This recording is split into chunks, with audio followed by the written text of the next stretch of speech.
প্রথম সেশনে হচ্ছে যে আপনাদের মনে থাকবার কথা, গত সপ্তাহে আমরা রিপিটেডলি ভিতরে এবং আপনাদের এখানে পুলিশ সংস্কার নিয়ে আলাপ করবার জন্য দাবি তুলেছিলাম।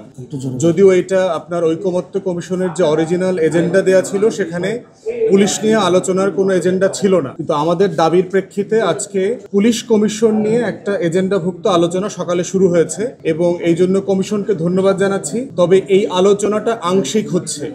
আমাদের দাবি ছিল গত সপ্তাহে পুলিশ সংস্কার অ্যাজ এ হোল নিয়ে কথা বলা, পুরোটা নিয়ে। আজকে শুধুমাত্র একটা খণ্ডিত প্রস্তাব তারা দিয়েছেন যে একটা স্বাধীন পুলিশ কমিশন গঠন বিষয়ে, এবং মোটা দাগে এবি পার্টি সহ পুরো হাউস একমত হয়েছে এটার গঠন প্রক্রিয়া নিয়ে। কারা কারা এটার সদস্য হবেন, এটার কাজের এখতিয়ার নিয়ে আরও কিছু আলোচনা, সংশোধিত প্রস্তাব আসবে এবং এন্ডে এটা আসলে পার্লামেন্টে রেফার করে দেওয়া হবে। আর পার্টিকুলারলি পুলিশ সংস্কারটা কেন মোটা দাগে আলোচনা হওয়া জরুরি, কারণ হচ্ছে যে পুলিশ প্রথমবারের মতো নিজেরা জাতির কাছে তাদের কাজের জন্য ক্ষমা চেয়েছে এবং তারা আনুষ্ঠানিকভাবে সংস্কারের জন্য আবেদন করেছে। বাংলাদেশের ইতিহাসে কোনো রাষ্ট্রীয় প্রতিষ্ঠান জাতির কাছে ক্ষমা চাওয়া এবং আনুষ্ঠানিকভাবে সংস্কারকে প্রত্যাশা করাটা এটা একটা রেয়ার ঘটনা।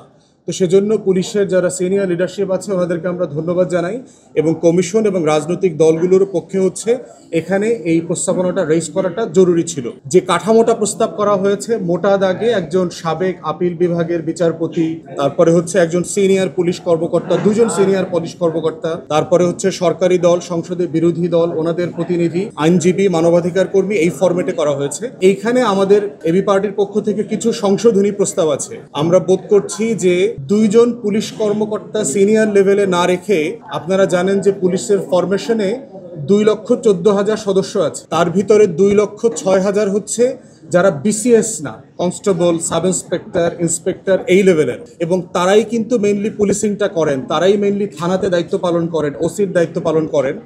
পুলিশ কমিশনে তাদের কোনো প্রতিনিধি নাই। তো যারা জনগণের হয়ে প্রত্যেক দিন পুলিশিং করেন, নিরাপত্তা দেন এবং জনগণকে ভোগান্তি দেন, দুটাই তারা দেন, এই তাদের প্রতিনিধিটা এই কমিশনে থাকা জরুরি আমরা বোধ করছি। দ্বিতীয়ত হচ্ছে সরকারি দল, বিরোধী দলের প্রতিনিধির পরে আবার স্পিকার এবং ডেপুটি স্পিকারের প্রতিনিধি আসলে প্রয়োজন নাই, এটা একই ফ্রেমে আসছে।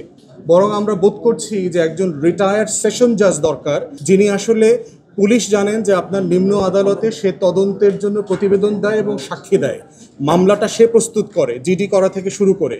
অতএব এই প্রসেসটা যেই বিচারক ডিল করেন নিম্ন আদালতে, তার প্রতিনিধি দরকার।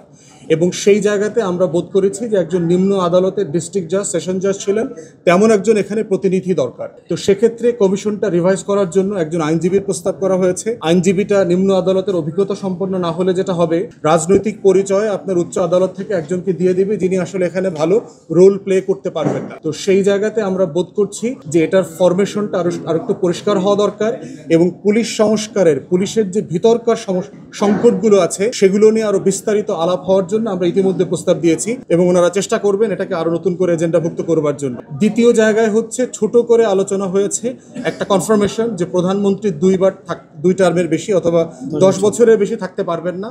এইটা হাউসে আবার ডক্টর আলী রিয়াজ আজকে নতুন করে আবার কনফার্মেশন নিয়েছেন সনদে উল্লেখ করবার ব্যাপারে। তৃতীয়ত হচ্ছে শেষের দিকে রাষ্ট্র পরিচালনার মূলনীতি নিয়ে আলাপ চলছে এবং জানেন যে এটা চতুর্থ দিনের মতো এই মূলনীতির আলোচনাটা হাউসে এসছে। সেখানে মোটা দাগে ডানপন্থী এবং বামপন্থীদের ভিতরে ব্যাপকভাবে বিতর্ক চলছে। 72-এর সংবিধানের মূলনীতি বনাম 72-এর সংবিধানের বাইরের মূলনীতি, চতুর্থ সংশোধনীর আগের সিচুয়েশন এবং পঞ্চম সংশোধনীর মূলনীতি। সেখানে বিএনপির সালাউদ্দিন ভাই যে প্রস্তাবটা দিয়েছেন সেটা আমাদের কাছে যৌক্তিক মনে হয়েছে যে কমিশন 4টা নতুন মূলনীতি প্রস্তাব করেছে। স্বাধীনতার ঘোষণায় পত্রে উল্লেখিত 3টা মূলনীতি, সাম্য, মানবিক মর্যাদা এবং সামাজিক সুবিচার, সাথে গণতন্ত্র এবং ধর্মীয় স্বাধীনতা ও সম্প্রীতি। বলা হচ্ছে যে এই 5টা থাকবে। এর সাথে 72-এর সংবিধানে থাকা অথবা পঞ্চম সংশোধনীতে যোগ হওয়া কোনো মূলনীতি যোগ হবে অথবা হবে না, এটা আগামী সংসদের এখতিয়ারের উপরে ছেড়ে দেওয়া হয়েছে।